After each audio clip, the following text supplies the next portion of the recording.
Hey guys, it's just Sai bringing you a brand new reaction.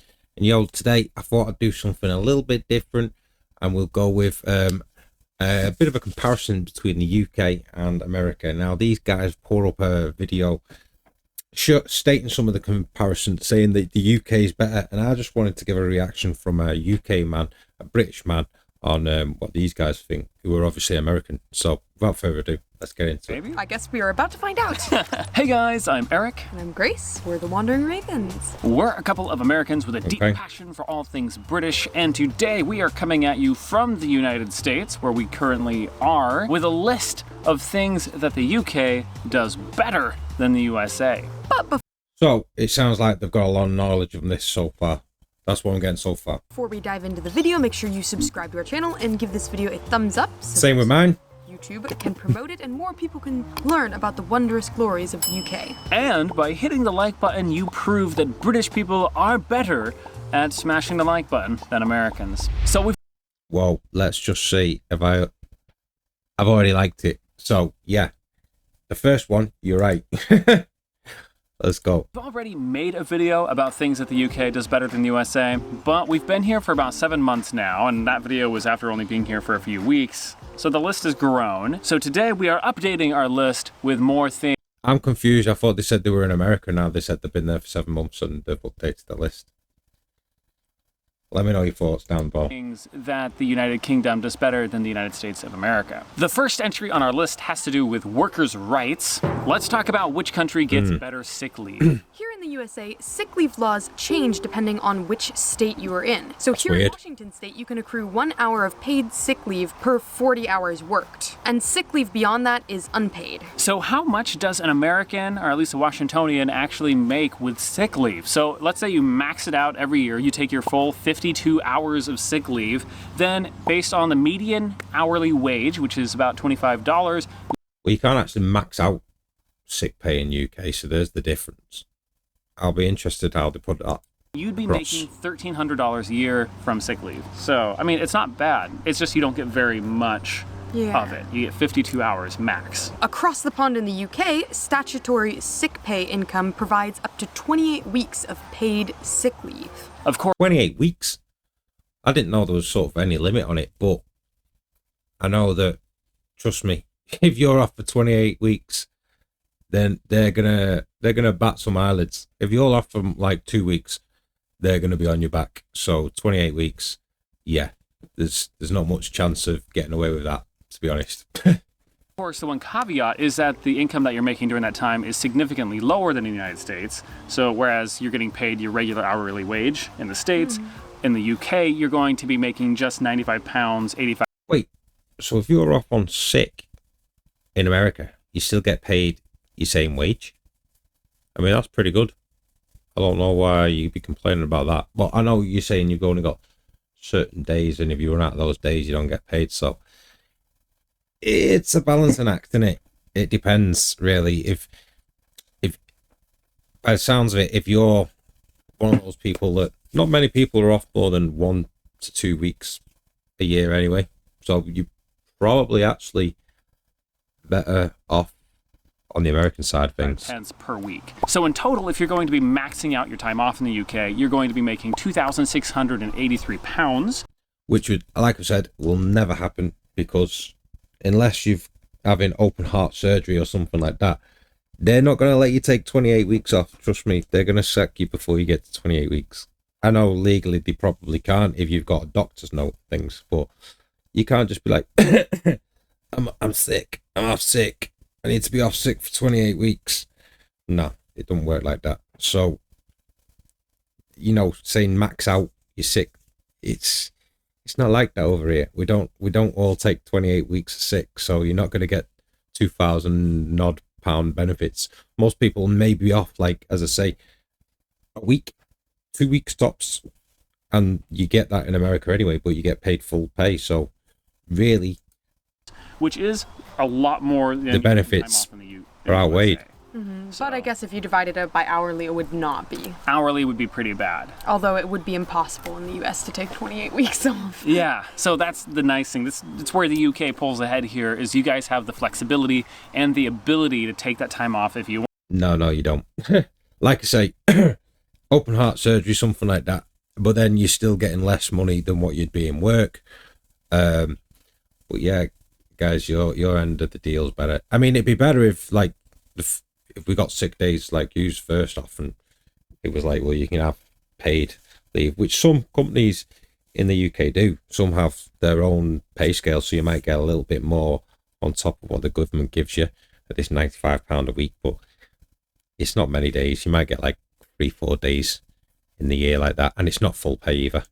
It's just a little top. Want it, even if you're not really getting paid that much while doing it. Whereas here you would just be unemployed. If you're an employee who has ever taken sick leave in either the UK or the USA, do make sure to stop by the comments and let us know what your experience Already commented. was like. Did these numbers match your experience, or did we get... Yeah, just drop in the comments as well. If you think the same as me, it's probably better actually in America, because you're getting paid your actual hourly rate, what you normally get. Whereas in the UK, you know, if you're off 2 weeks, which most people aren't really off more than 2 weeks in a year for sick. So if you're off 2 weeks here, you get £95, which is like, what, $120 or something for the week. So for those 2 weeks, you'd get, say, $240. Whereas over in America, you'd be getting your full hourly wage. I think, really, to be honest, unless you're having open heart surgery or something, you guys have got it better. That's just my view. Let me know if I'm wrong in the comments. That the UK does better than the USA is paid time off. Ooh, yeah, this is a category where the UK blows the US out of the water. No competition, unfortunately, because in the UK, people who work 5 days a week or, you know, a full-time job are guaranteed 28 days of paid leave every year. That's almost 6 weeks of paid time off per year, which is insane to us. Like, I can't even imagine what I would do with that much time off. So much time off. What do you guys do with all that time off? How's 28 days, 6 weeks? 28 days? I would say 20 days is 4 weeks. Well, yeah, I suppose close to six weeks. And some get more, but I don't know if it's 28 days. I'm sure it's 20 days plus bank holidays, which probably is 28 days. But yeah, some places you get more, and then sometimes if you've been at a company for longer, you might get an extra 3 days if you've been there 5 to 10 years. So it keeps you. It's a hook to keep you in the job, basically. As you can tell from our reactions, the situation here is quite dire. Employers are not required legally to give any paid time off to their employees at all. None at all. Not even holidays. For real? It's a bit sad. Not even Christmas? Not even Christmas. Really? Yeah. If your employer wants to make you work Christmas, you work Christmas. Wow. Bob. So you're all over there working Christmas, Thanksgiving, and all that.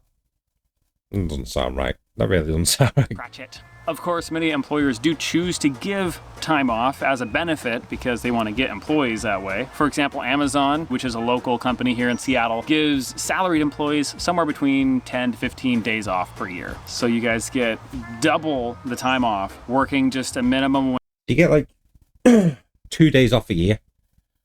But then I suppose really, when you put it into context, you also get, I can't remember how many days sick they said. Was it 2 weeks sick? Or was it a week sick? You'll have to help me in the comments.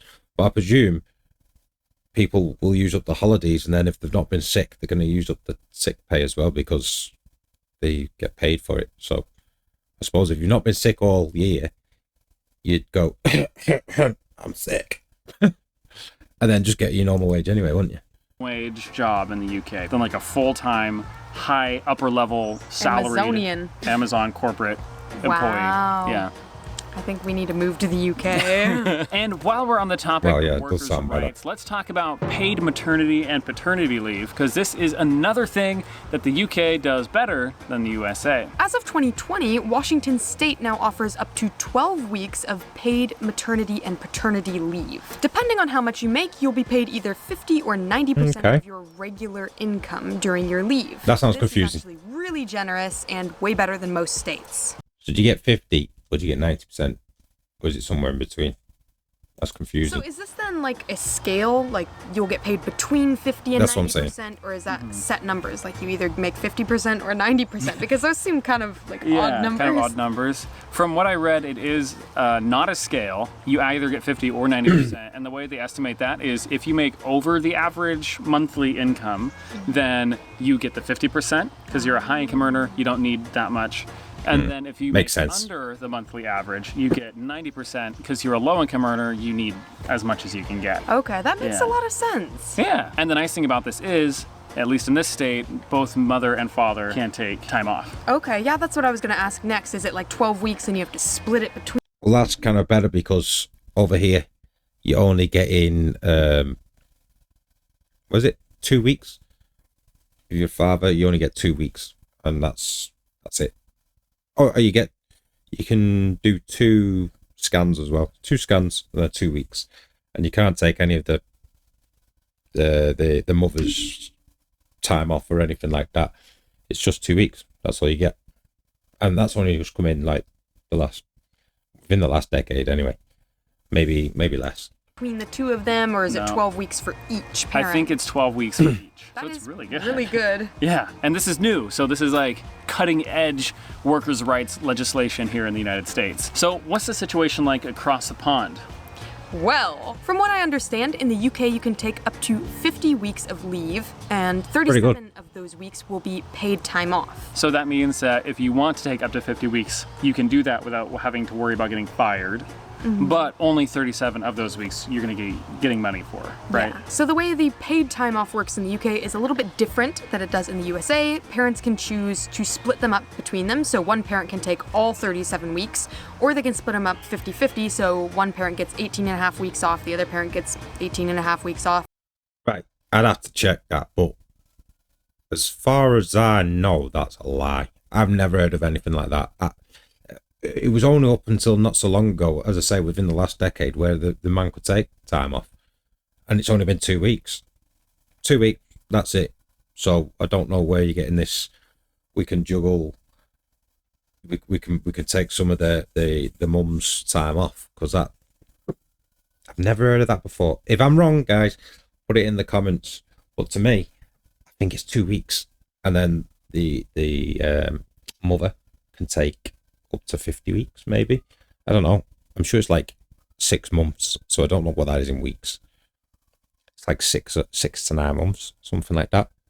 And then they usually take all that off, and then probably they're on a bit less pay, so they end up coming back maybe on a part-time basis, usually. Obviously, they've got childcare issues and stuff. So And total. I don't know what the difference is between childcare here and there, but I know childcare here is a lot of money. It's expensive. They get paid for all of that time, but that's still much more paid time off than we get in the USA. From what we've read, the one downside to paid maternity and paternity leave in the UK is that the maximum payout is just £140 per week, which, if you consider that the median weekly wage in the UK is £585, that's not very much. It's actually... I don't think a lot of people are on a lot less than that, 580 odd pounds, and I assume that's before tax, because 580 odd pound, that's like over £2,000, over £2,000 a month, full time. That's a lot of money, really. A lot of people, again, a lot less than that. 1,600 quid, 1,800 quid, something like that for your sort of minimum wage job. So yeah, you got a wild expectation of the UK. What, like 20% of your weekly income? Especially considering that you have a new baby in the house. It's less. Babies are really expensive. Yeah. Oh, sorry. It's like an 80% pay cut. So That'd probably be more like minimum wage. Probably 30%. So, out of curiosity, do most British people take that full time off then? Because Yes. Simple answer. I just want to hear what she's going to say, if actually, I before I was answer. there and I was going to take an 80% pay cut, I don't think that I would take those 50 weeks off. Yeah. Or even the 37 weeks. I probably wouldn't want to do that just because, there's high incentive not to. That said, as with sick leave, the nice thing... So, from what I've noticed, they do take it all off as much as they can, but most women work up to the moment they're about to pop, so they got a lot more time with the kids. About maternity and paternity leave in the UK is that you guys have the option of taking it off if you want it. In the USA, someone might get fired for taking more time than what's allowed, but you guys get so much more extra time. That's sad, up to 37 weeks of paid leave for one person. That's so much time. So I think this is still a category win for the UK just because you guys have the choice of staying at home or going back to work. I think that's fair. 1 point for the UK. Also, if we're squinting a lot, don't worry, we're not squinting at you. It's just very bright out right now. We're not used to shooting videos in the backyard. Despite being overcast, it is extremely bright out here, so. I always get worried about that because I got a big light in my face there, and obviously I've got lights outside, so I always worry, like, do I look like I'm squinting? I try not to, but without the light, it's no good, honestly. Behind the scenes stuff, that.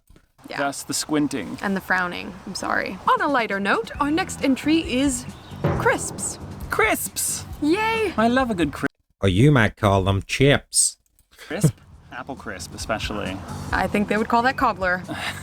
Because you've eaten a lot more British crisps than I have, I will have to defer to you for this entry. So, as you guys know, we've made a whole bunch of snack and crisp tasting videos on our channel. Make sure to click up here if you haven't seen those yet. But yeah, I think British crisps tend to be better than American crisps for a lot of different reasons, but the main one being less salty. Yes. Less salty. American crisps, you can only have a handful, and then you have to drink a gallon of water because it's just so much salt.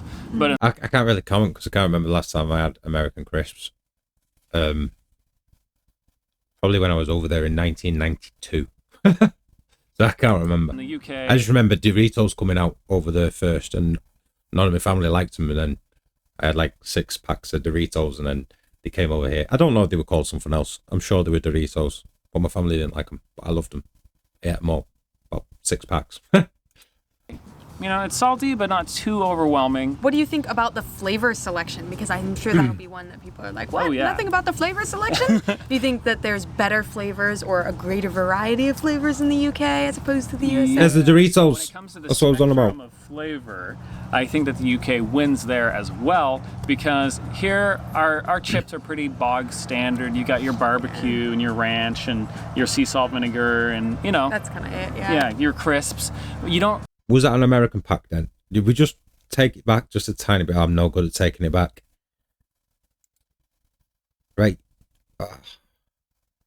Where's the Doritos? The flavor selection? Do you think that there's So that I'm talking about the pack better that was coming out the flavors or vending a machine. greater variety of flavors in the UK as opposed to the USA? Yeah, so when it comes to the spectrum of Come on. I think that the UK wins there as well because here are So we got spicy sweet chili. We ain't got spicy sweet chili over here. I've never seen that spicy sweet chili. So if they don't have Doritos over there, I want to know where that Doritos would come from. Because I ain't seen spicy sweet chili. I know we got chili heat wave. No spicy sweet chili. Ain't tried them yet anyway. But I've never seen them in a shop.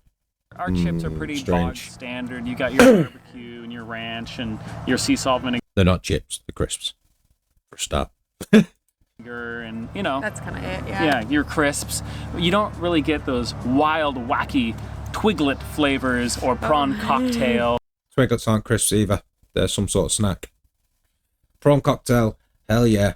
And I'm sure you're probably not going to mention, are you, Worcester sauce. It's kind of like a tangy, I don't know, like a weird barbecue in a way. I don't know. You got to try them. You come to England, Worcester sauce. And prawn cocktail, because I can't believe you ain't got prawn cocktail there. That's just crazy. Or pickled onion. Pickled onion. And I'm just scratching the surface. There are so many wild I know, there's flavors. so many more. So crisps. Sometimes you get these odd flavors as well. A certain brand that's well known like to try out flavors. So there's been beans on toast flavor. There's been turkey butty flavor, I think, something like that. I can't remember. Loads of different ones. Chip shop curry flavor. Yeah, they have. They occasionally just put some crazy flavors out. Chips, clear win the UK. If you're a Brit or an American that disagrees with me, stop by the comments and we can fight it out. Another thing that the Don't forget UK to does comment. better than the USA is travel, with more Brits flying internationally than any other nationality on Earth. That's a lot. That's Yeah. super. I'd like to just point out here that that's because we've got the dullest probably worst weather in the world where it's raining 24/7. It's not today actually, but that's an anomaly. And even though it's not raining now, it could be raining in 20 minutes. It could be blue skies out there like it is now, and then raining the rest of the day. So you never know what to wear. Sometimes you go out in a Mac, it's going to be sunny. You go out in a t-shirt and shorts, it's going to absolutely pelt it down, and you're going to get caught in the rain. And it's like 9 months a year, 10 months a year, rain, bit of winter snow, and then you get about 2 weeks of sun. So no wonder we want to go on holiday. And as well, if you're in America, you can fly from one end of the country that's like rain or snow or something and go over to the other end of the country that's hot. You're not even leaving your country or your continent. I don't know. I'm not very good at geography, but you're not leaving the land mass that you originate from. Whereas in England, we're a small country, so anywhere you go in England, when it's cold, it's cold. You know what I'm saying? So you need to go to like Spain or Jamaica if you can afford it. I don't know. Something like that. Impressive. More Brits take to the skies and leave their country than Americans do. Yeah, which is let's crazy get the hell out of here. considering just the population differences. I know. But despite all this jet setting, Brits are some of the worst in Europe when it comes to speaking foreign languages. So to help right this wrong and to help Brits have an easier time reserving their Well, that's because most places speak English more than any other language. So it's like, that's why most destinations we go to, they speak English. And we kind of expect them to speak English, unless you go in somewhere like, I don't know. Everywhere speaks English, doesn't it? Let me know in the comments where it doesn't speak English, where you can just have to learn the language. That's a crazy by idea. the pool while on holiday. It's time to talk about today's sponsor, Rosetta Stone. Oh. Rosetta Stone is a fantastic We'll skip through the I sponsor. couldn't possibly find the time, you say. Which is why their intuitive app is for language learning. Rosetta Stone is giving We just skipped through that. Right, slang. slang. British slang ain't bad. That's highly offensive, I think. That's terrible. That is a British terrible, slang terrible. phrases. I like the one as much use Accent. as a chocolate teapot. Oh yeah. I really like that one because it's Or as much use as a chocolate fire guard. There's a couple of variations on that one. something I've definitely never heard or even thought of before. So I was like, oh, that's random. I love it. And there's so many variations of that one too. Like as much use as a chocolate fire guard. I just said much that. Use as an ashtray on a motorcycle. I've heard that one. If you know any other You've heard of that one. I haven't heard of that one. I live in England. As much use as an ashtray on a motorcycle. All right. variations, let I us think you just made that up, to be honest. know. I really liked half soaked for someone being a bit dim or slow. He's a bit half soaked. Or I haven't heard that one either. You can't say half the words on here. What I was about to say. one sandwich short of a picnic. Yeah, one sandwich short of a picnic. There's loads of variations on that as well. I can't think of them right now. One, something to do with like old money. Like one. No, one. I don't know. I can't remember. You guys, if you know the variations, let me know. Isn't Yeah. that I got one mine. as well? Mine blocked. As thick as two short planks. All of these are insults that we're going with. Oh yeah. Yep. Well, you guys are just better at doing the insults than we are. Way better. We're just like, you're a moron, and everyone hates you. And then, of course, the UK has things like Cockney rhyming slang, which is a whole just world of Apples and pears up the stairs. Plate of meat is your feet. Syrup of wig. Syrup of fig, should say, is a wig.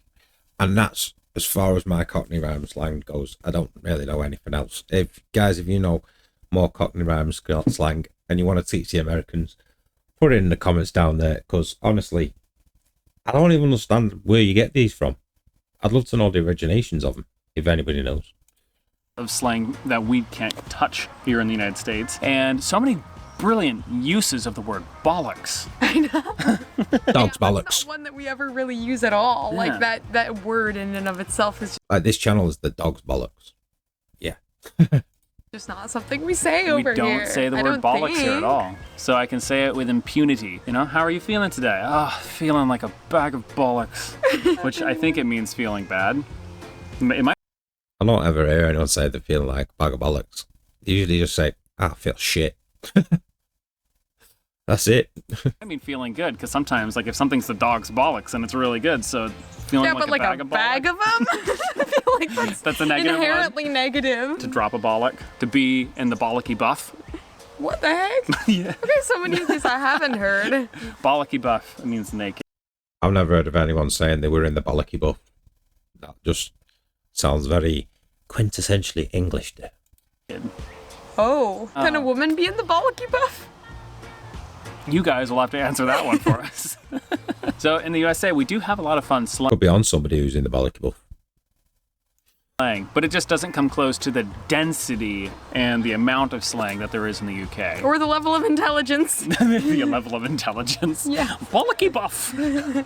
Not to completely write off the USA, there are some fun slang expressions that we have. For example, where you guys use the word bollocks to mean a million different things, we use the word shit to mean a million different things. Yeah, like you shoot the shit. I don't know if you do.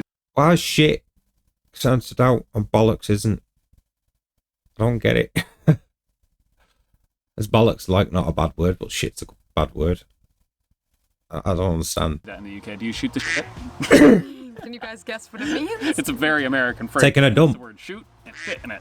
Taking a dump. Shoot the shit. I assume that means taking a dump. And taking a dump means exactly what you think taking a dump means, which is dropping the kids off at the pool. Which means having a poo. Basically. To be the shit. A good Very thing. good thing. Or it's shit. But that's a bad thing. If it's some shit, good thing. To not But give a shit. also a bad thing. But if it's the shit, it's a good thing. But if it's too shit, is bad. I can't. It's I've lost that one. Good thing. It's horse shit. Bad thing. But to give a shit, good. It's a piece of shit. We've got bullshit over here. There's bullshit over there. I don't know. Bad. It's hot. Oh no, you don't call bullshit bullshit, do you? You call it BS. That's BS. I don't know why you didn't just come out and say bullshit. Good. Good. It ain't shit.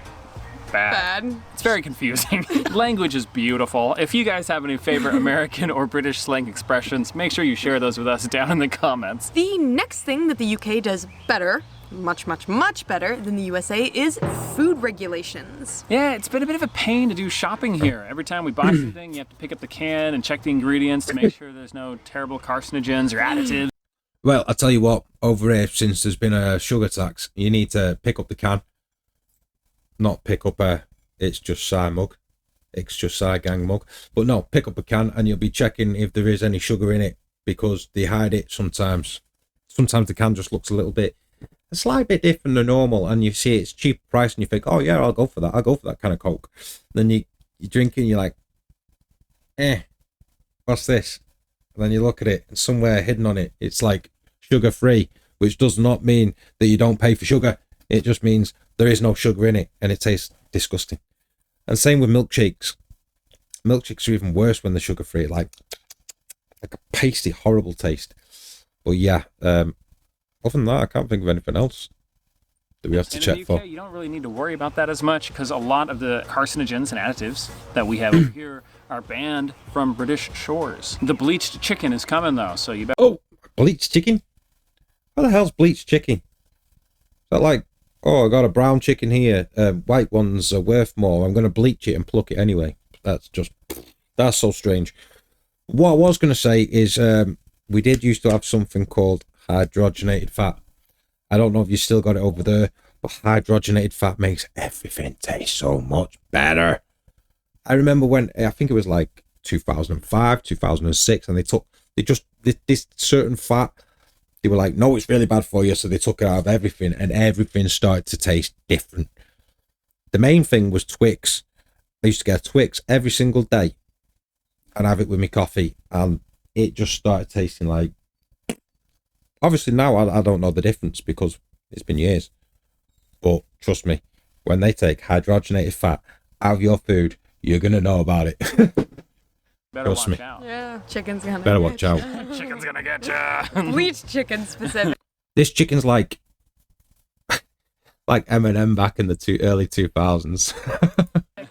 So I don't know what what are was- some of the additives and stuff What is bleach chicken, guys? Put a comment in the comments box where you made a comment, because that's what you do with comments boxes.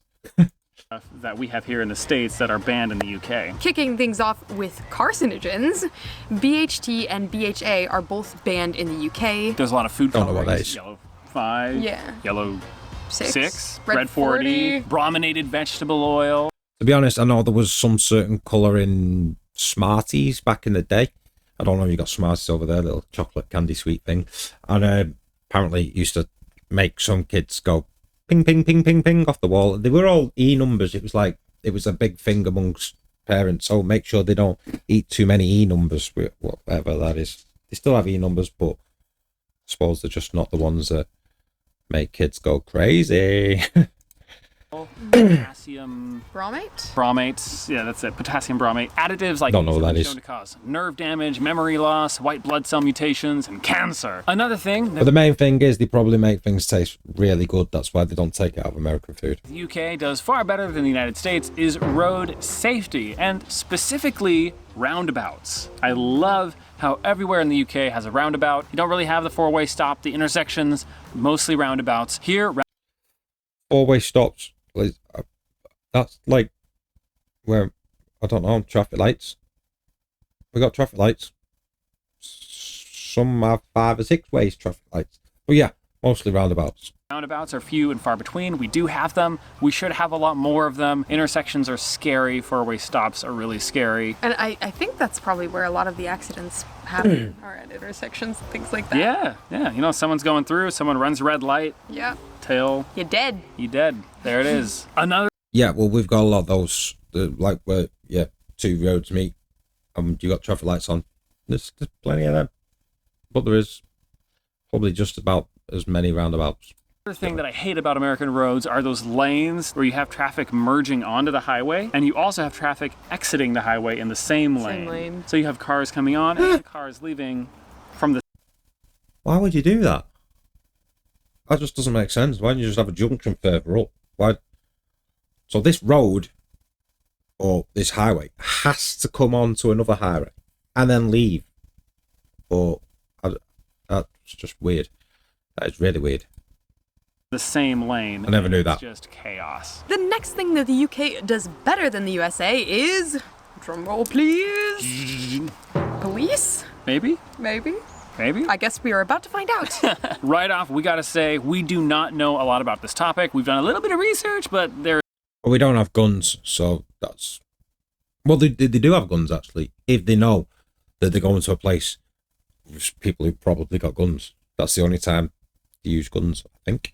There's so much here. It is a cobweb of statistics and facts and figures and opinions. This is a layperson point of view. This is not making any sort of statements about anything, No, really. not really. In the UK, we've heard people describe policing strategies there as kind of policing by consent, which really kind of sums up the differences between policing in the UK and USA.